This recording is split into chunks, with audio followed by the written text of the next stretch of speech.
CVR ఓం ప్రేక్షకులకు నమస్కారం. విదురనీతి కార్యక్రమానికి స్వాగతం. ఎవరు చేసుకున్నటువంటి పాపం వాళ్ళే అనుభవించాలి అంటాడు విదురుడు. ఆ పాపం ఏం చేస్తుందో తెలుసా అండి? మొత్తం యావత్ కుటుంబాన్ని నాశనం చేస్తుంది. అతన్నొక్కడనే కాదు నాశనం చేసేది, సమస్త కుటుంబాన్ని నాశనం చేస్తుంది. ఆ తర్వాత అది నాశనం అయిపోయిన తర్వాత ఏం జరుగుతుందండి? మనకి కర్తన్నా తప్పించుకుంటాడా? ఆ పాపం చేసినటువంటి వాడు తప్పించుకుంటాడా? తప్పించుకోచాలడు. అతను కూడా ఫెయిల్ అయిపోతాడు, శిక్షింపబడతాడు. అప్పుడెప్పుడో యముడు శిక్షించేది కాదు, ఇప్పుడు సొసైటీయే శిక్షిస్తుంది. గ్రోత్ లేకుండా అయిపోతాడు. అది చాలు. అంటే ఒక దారిద్ర్యం బాధల్లో కేవలం డబ్బు అనే కాదు, సొసైటీ నుంచి నీకు గుర్తింపు రాదు, సొసైటీ నుంచి నీకు హెల్ప్ రాదు. మీకు ఇంకా బాగా అర్థం కావాలి అంటే, ఒక ఇంటికి యజమాని ఉంటాడు, తాగి తందనాలు ఆడుతూ ఉంటాడు, లేకపోతే తన ఇష్టానుసారంగా ప్రవర్తిస్తూ ఉంటాడు. మరి అలా ఇలా తన క్యారెక్టర్ని అసాసినేట్ చేసుకుంటూ వ్యభిచారంగా మారిపోయి అనేక రకమైనటువంటి సుఖభ్యాధల పాలవుతాడు. మరి ఆ రోజుల్లో ఉన్నటువంటి, మీకు ఇంకా బాగా అర్థం అవ్వాలంటే, ఎయిడ్స్ అనేటటువంటి వ్యాధి ఉండేది. దానికి గురైనటువంటి వాడి యొక్క జీవితం దుర్భరం, ఇంకా మందు లేదు దానికి. అప్పుడేమవుతాడండి? మరణం ఒక్కటే శరణ్యం.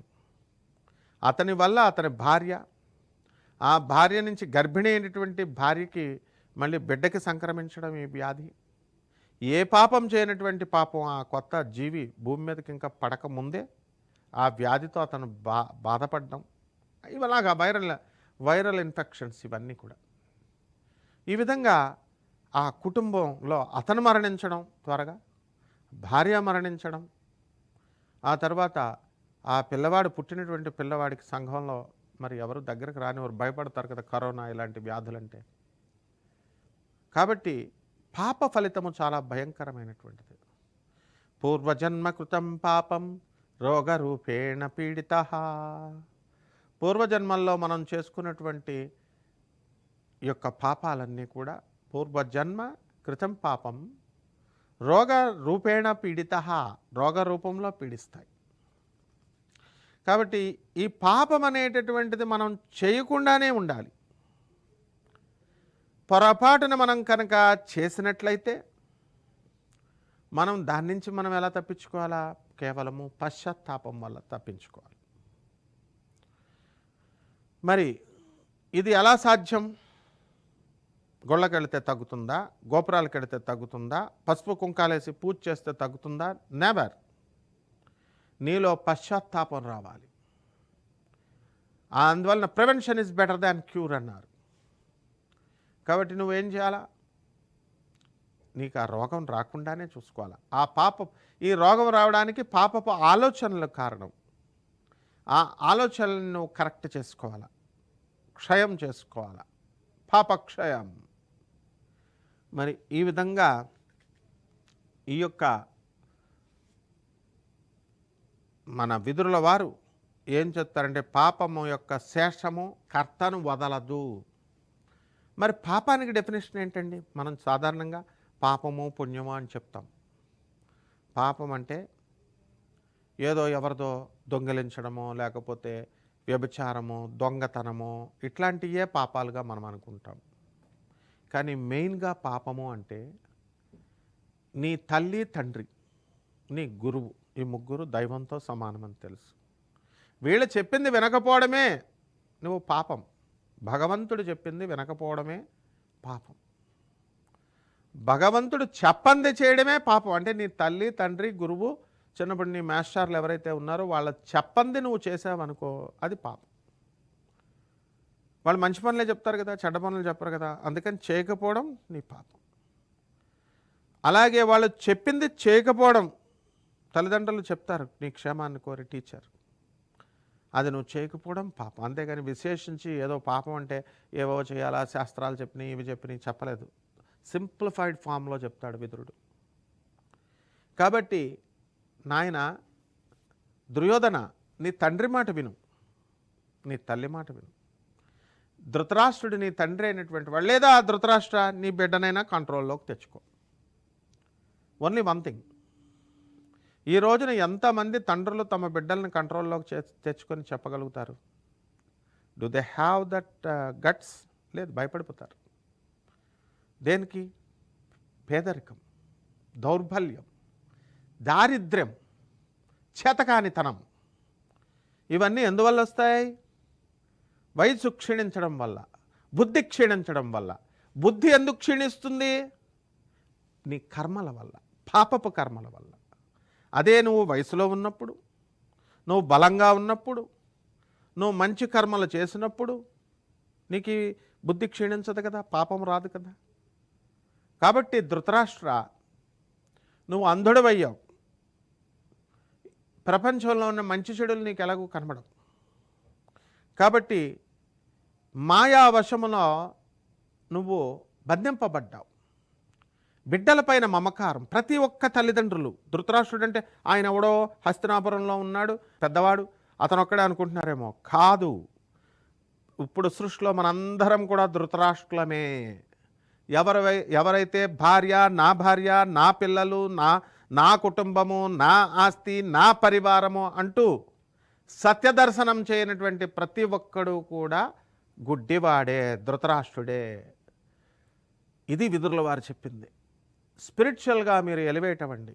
అరే, మన పక్కనున్నాడు వాసుదేవుడు, ఆయన గుర్తించలేకపోతున్నాం మనం పరమాత్మని. అరే, మన పక్కనున్నారు పాండవులు, ధర్మాత్ములు. ధర్మమే ధర్మరాజుగా మన ఎదురుకుండగా ఉన్నాడు యమధర్మరాజు. అయినా సరే మనం ధర్మచింతన చేయలేకపోతున్నాం ధృతరాష్ట్ర.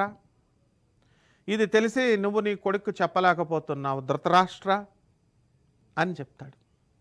అంటే ఫస్ట్ తల్లిదండ్రులు కఠినంగా ఉండాలి. ఎప్పుడు ఉండాలా? మొక్కై వంగనిది మానై వంగునా. If you spare the cane you spoil the student. ఇది ప్రాచీన కాలం నుంచి గురుకుల శిక్షణ విద్యా విధానంలో ద్రోణాచార్యులు, కృపాచార్యులు వారు చేసిన పని. అందువల్లనే నిర్మోహమాటంగా రాజపుత్రులైనా సరే వాళ్ళ శిక్షించే అధికారం వాళ్ళకు ఉండేది, శిక్షించేవారు. మరి ఇప్పుడు friendly teaching, police friendly policing. ఎక్కడ వింటాడు దొంగవాడు మాట? తంతే 4 తంతే వింటాడు. స్టూడెంట్ 4 తంతే వింటాడు. స్టూడెంట్ తంతే టీచర్ల మీద కేసులు పెట్టేటువంటి ప్రబుద్ధులు పేరెంట్స్. ఇంకెందుకు కొడతాడండి పేరెంట్, టీచర్? ఈ విధంగా డిసింటిగ్రేట్ అయింది.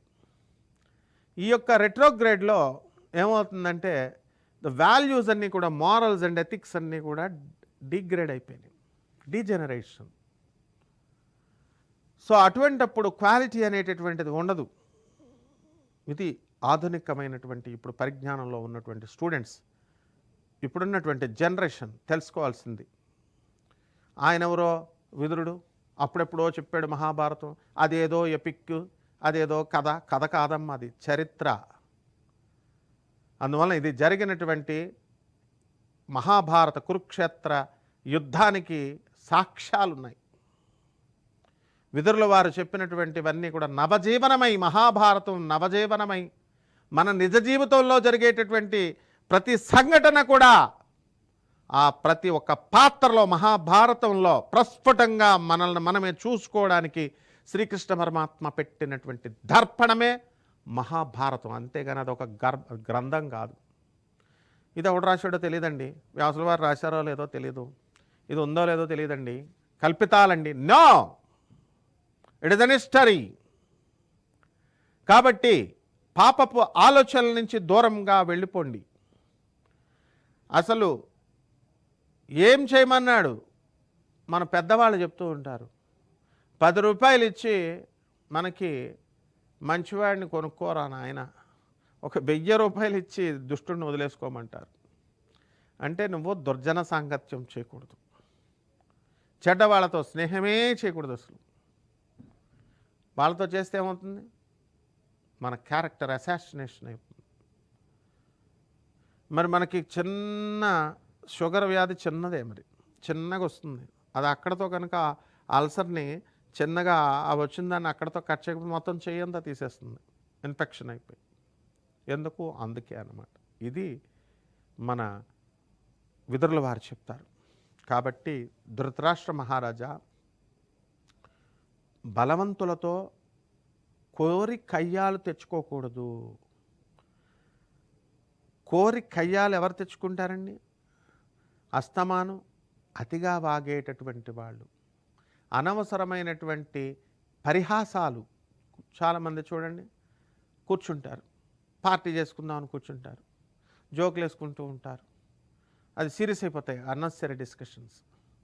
ఒకళ్ళ తలకాయ ఒకళ్ళు బద్దలు కొట్టుకుంటారు. కాబట్టి మితభాషి అని యోగులు చెప్పారు. ఇదంతా కూడా మనం ఏం చేయాలి? కర్మని ఎంతసేపు కూడా ధర్మానికి మన కర్మని లింక్ పెట్టించాలి. కాబట్టి మనము ధర్మ కార్యాచరణ మాత్రమే చేయాలి. కాబట్టి ధృతరాష్ట్ర నాకు నిద్ర పట్టట్లేదు, నా మనసు అలజడిగా ఉంది. మరి ఆయన దగ్గర ఉన్నటువంటి పాండవుల యొక్క నీ దాయాదులు, నీ తమ్ముడు కొడుకులనే దయ కూడా లేదు నీకు. మామ కాహా అని అడుగుతున్నావు నువ్వు. ధర్మక్షేత్రే కురుక్షేత్రే సమవేత యుయుత్సవ. యుద్ధం చెయ్యాలని ఉత్సాహంతో ధర్మక్షేత్రమైనటువంటి కురుక్షేత్ర యుద్ధంలో రంగంలో మామకాహ నావారు అని అడుగుతున్నావు. నీకు ఇంకా పక్షపాతం ఉంది. పాండవాశైవ, నీ తమ్ముడు కొడుకులు నీకు కాదు, వాళ్ళంతా కౌరవులు కాదు, ఒకే వంశం నుంచి వచ్చిన వాళ్ళు. నా బిడ్డలు ఏం చేస్తున్నారు, నా తమ్ముడు కొడుకులు ఏం చేస్తున్నారు అని విడిగా అడుగుతున్నావు. ఇది పక్షపాతం. కాబట్టి అంధుడమైనటువంటి నీకు మాయా మోహముల జ్ఞాని నామపి చేతాంసి దేవి భగవతి హిసాబలాదాకృష్య మోహాయ మహామాయ ప్రయచ్చతి. జ్ఞానుల్ని సైతం మహామాయ మోహంలో పడవేస్తుంది. అందువలన ప్రతి మానవుడు కూడా ఎలా ఉండాలి? మనము మాయకు దొరకకూడదు. దరిద్ర దేవత రోజు వచ్చి తలుపు కొడతా ఉంటుంది, తీసామంటే అంతే, ఇంకా మనకు లైఫ్ లాంగ్ దరిద్రమే.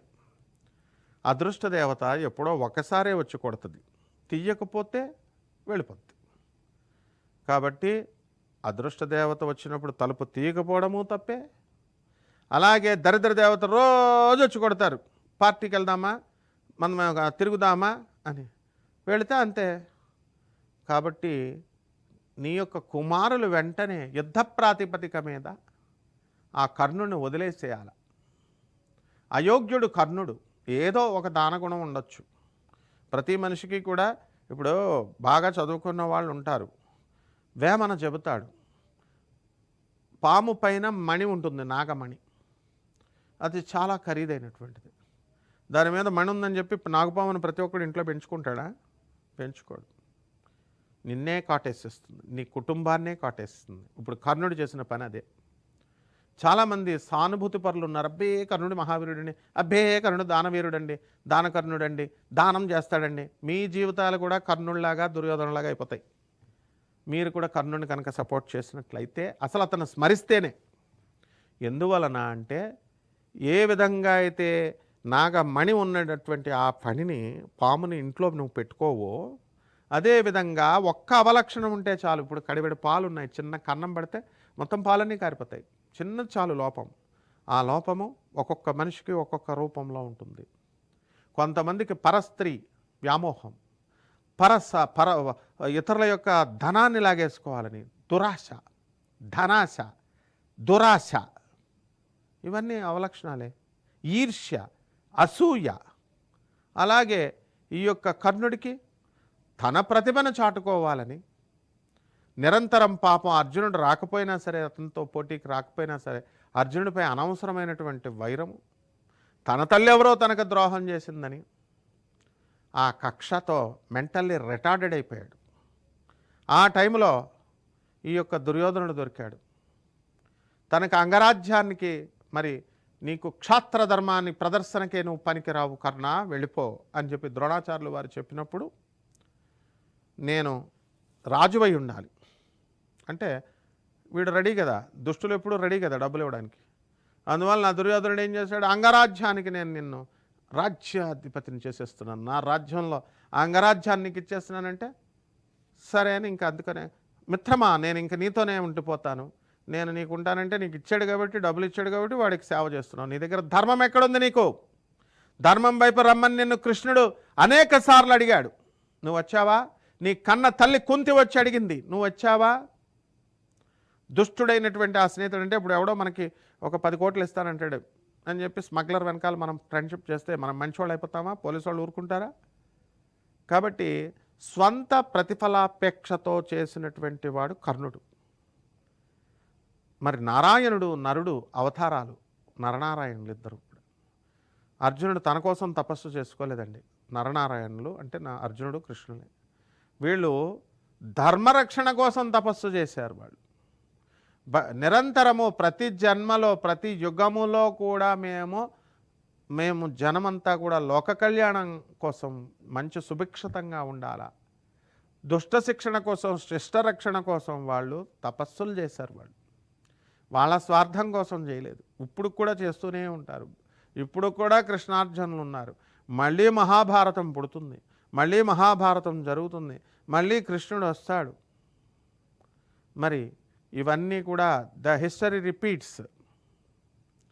మరి అటువంటి భాగవతోత్తములు పాండవులు, వాళ్ళకు అందుకనే ద్రోణాచార్యుల వారికి, కృపాచార్యుల వారికి, భీష్మాచార్యుల వారికి అందరికీ కూడా పాండవ పక్షపాతులు వాళ్ళు, అంటే ధర్మపక్షపాతులు. కాకపోతే ధర్మం యొక్క సూక్ష్మ రహస్యాన్ని తెలుసుకోలేక ధర్మజ్ఞుడైనటువంటి భీష్ముడు, ధృతరాష్ట్రుడు కూడా ధర్మజ్ఞుడే, మంచివాడే పాపం. కాకపోతే పిల్లల మీద అమితమైన ప్రేమతో వాళ్ళు గుడ్డివాడైపోయాడు. ద్రోణాచార్యుల వారు కూడా మంచివారే, పిల్లల మీద అశ్వత్థామ మీద సేమ్ జాబ్ అనమాట. ఒకే birds of the same feather they flock together అని, ఒకే జాతి పక్షులన్నీ ఒకే చోటుకు వస్తాయని గ్యాంగ్ అంతా కూడా, కౌరవుల గ్యాంగ్ అంతా కూడా ద్రోణాచార్యుడు కొడుకు మీద విపరీతమైన ప్రేమ, ధృతరాష్ట్రుడికి కొడుకుల మీద విపరీతమైన ప్రేమ, భీష్మాచార్యుల వారికి రాజ్యం పైన ప్రేమ, మనవాళ్ళు కౌరవులు నా హస్తినాపురం జియో సెంటిమెంట్ అంటారు, నా హస్తినాపురం మీదకి ఎవరు యుద్ధం రాకూడదు, నా కౌరవులు నా మనవాళ్ళ మీదకి ఎవరు యుద్ధం రాకూడదు, నేను వీరాది వీరుణ్ణి. నువ్వు వీరాది వీరుడు అయితే ఏంటి, లోక సంక్షేమాని కోసం నువ్వు ఏం చేసావు భీష్మ, పరివర్తన ఎక్కడుంది నీలో, లోక కళ్యాణం కోసం ఒక్క పని చేసావా, ఎంతసేపు మా నాన్నకి నేను మాటిచ్చా, నేను భీష్మ ప్రతిజ్ఞ చేశాను, మీ నాన్న కోసం, నీ కోసం, నీ మనవాళ్ళ కోసం, నీ రాజ్యం కోసం చేసినటువంటి వాడివి నువ్వు, అంతే. లోక కళ్యాణం కోసం పాండవులు చూడు లోక కళ్యాణం కోసం చేస్తున్నారు, వాళ్ళ వనవాసం కోసం కాదు, వాళ్ళ రాజ్యం కోసం కాదు, రాజకుమారులుగా పెరగాల్సినటువంటి వాళ్ళు మరి కటిక నేల మీద పడుకున్నారు, భిక్షత్తుకొని బతికారు. వీళ్ళు కర్ణుడిలాగా వేరే వాడిని వేరే రాజ్యానికి వెళ్ళి మోసం చేసి, లేకపోతే వాళ్ళ దగ్గర బలం ఉంది, వీరాది వీరులు ఇంకొక రాజ్యం మీద దాడి చేసి దౌర్జన్యంగా వేరే రాజ్యం తెచ్చుకోలేరా వాళ్ళు పాండవులు. మరి మీకందరికీ ఏసీలు కావాలి. ఆధునిక యువత తెలుసుకోండి, ఈ యొక్క విదురుడు చెప్పేది, పాండవులు అత్యంత శక్తివంతులు, వాళ్ళు వేరే రాజ్యం మీద దాడి చేయొచ్చుగా, ఏదో చిన్న రాజ్యం తెచ్చుకోవచ్చుగా. మరి అంపశయ్య మంచి బ్రహ్మాండమైనటువంటి మా ఫెసిలిటీస్, బెడ్, మీకు ఏసీ లేకపోతే ఉండలేరు, మెత్తటి పరుపులు లేకపోతే ఉండలేరు, కంఫర్ట్స్ కావాలి మీకు. ఇవేమీ లేకుండా ధర్మాన్ని అంటిపెట్టుకుని ఉన్నారు పాపం కటిక నేల మీద పాండవులు. కానీ ఏ రోజున కూడా కౌరవుల్ని వాళ్ళ నుంచి ఒక్క ఇది కూడా ఆశించకుండా, ఒక్క పైసా కూడా ఆశించకుండా వాళ్ళ రావాలనేటటువంటి కృషి, ధర్మ ప్రతిష్టాపన కోసం మాత్రమే పాండవులు ఇది చేశారు, వాళ్ళ రాజ్యం కోసం కూడా కాదు. శ్రీకృష్ణుడు చెప్పాడు చేశాం యుద్ధం, గురువు చెప్పాడు శిష్యుడు చేశాడు. ఇది విదురుల వారు చెప్తారు. ఏమంటారంటే మన యొక్క ప్రవర్తన మంచిగా ఉండాలి. ముందు if health is lost, if wealth is lost, nothing is lost, nothing to worry. డబ్బు పోయినా, if health is lost, something is lost. ఆరోగ్యం పోయినప్పుడు కొంత పోయినట్టే, అప్పుడు కూడా బాధపడాల్సిన అవసరం లేదు. If character is lost, everything is lost. నీ యొక్క గుణము, నీ యొక్క క్యారెక్టర్ కనుక నాశనం అయిపోతే సర్వం కోల్పోయావు నువ్వు. That is what actually happened mister Dhritarashtra అని చెప్పాడు విదురుడు. ఇది నీకు జరిగినది మహారాజా, milord. This is exactly what has happen. అందువలన ప్రవర్తన మార్చండి, పశ్చాత్తాపపడండి, మీ కొడుకుకి ఆదేశాలు ఇవ్వండి, వాళ్ళ రాజ్యాలని వాళ్ళకి ఇచ్చేసేయమనండి. ఈ యుద్ధం ఆగిపోతుంది, మీ వంశం నిలబడుతుంది, ఆనందం బ్రహ్మానందం అంతా కూడా మీకే అని చెప్పాడు.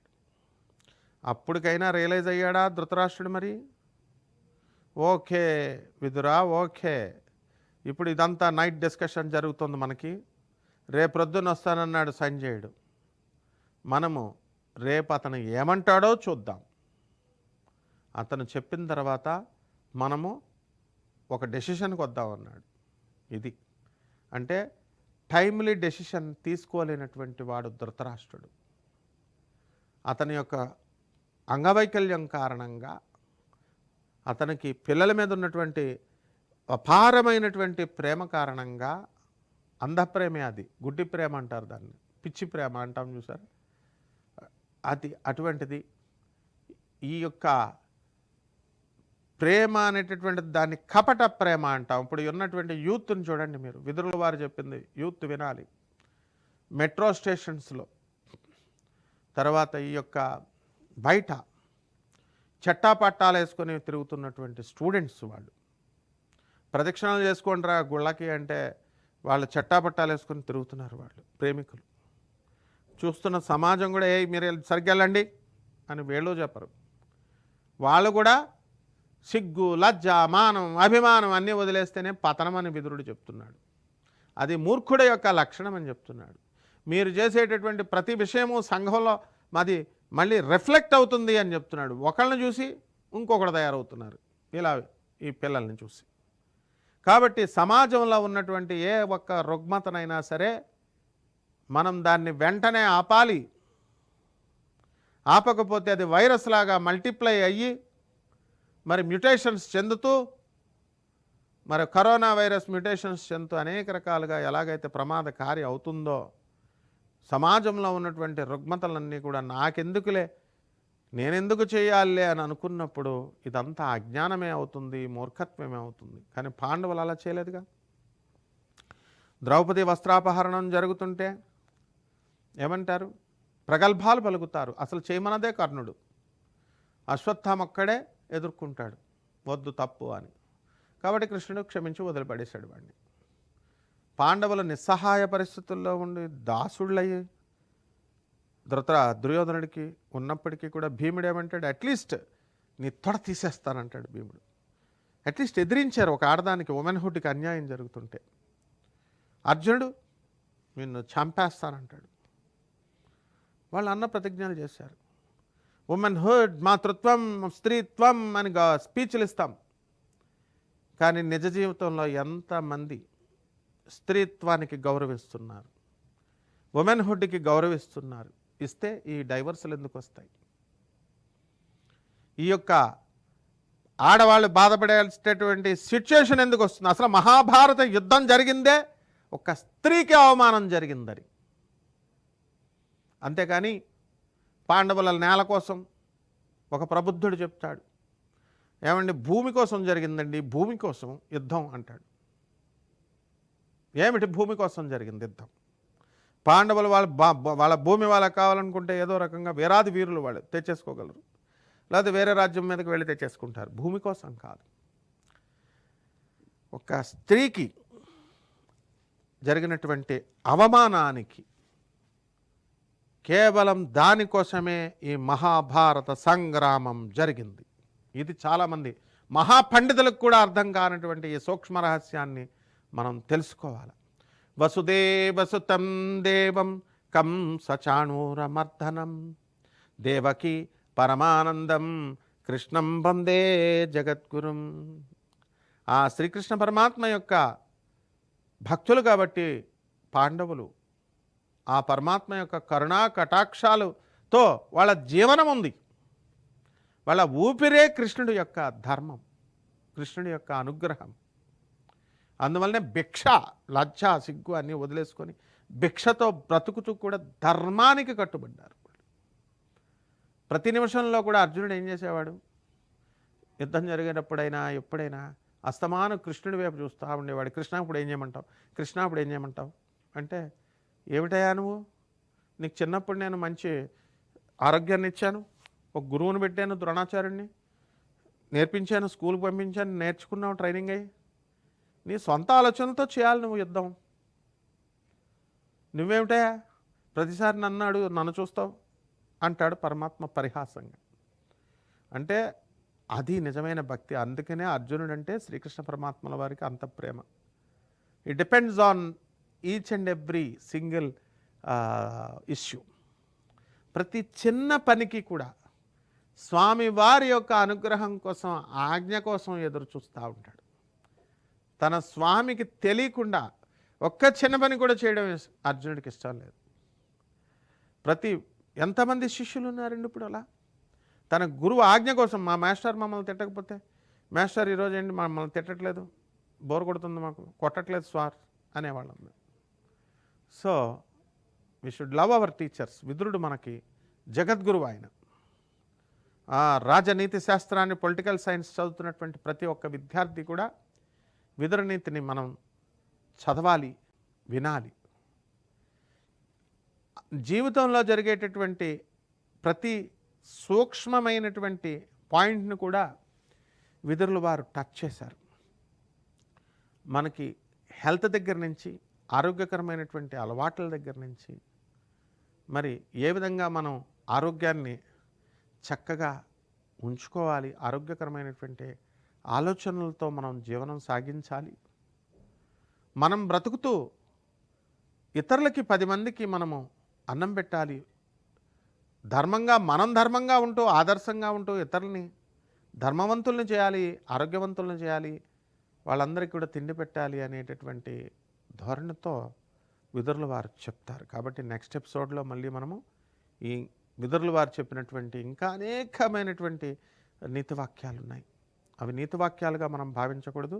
మన జీవన వికాసాన్ని కలిగించేటటువంటివి, మనకి జీవన చైతన్యాన్ని కలిగించేటటువంటివి, మనల్ని ఉద్ధరించేటటువంటిది, మనల్ని మనిషిగా బ్రతకడానికి హేతువయ్యేటటువంటిది. ఓం నమో భగవతే వాసుదేవాయ, ఓం నమో భగవతే వాసుదేవాయ, ఓం నమో భగవతే వాసుదేవాయ, ఓం నమో భగవతే వాసుదేవాయ, ఓం నమో భగవతే వాసుదేవాయ, ఓం నమో భగవతే వాసుదేవాయ, ఓం నమో భగవతే వాసుదేవాయ, ఓం నమో భగవతే వాసుదేవాయ. శుభమస్తు.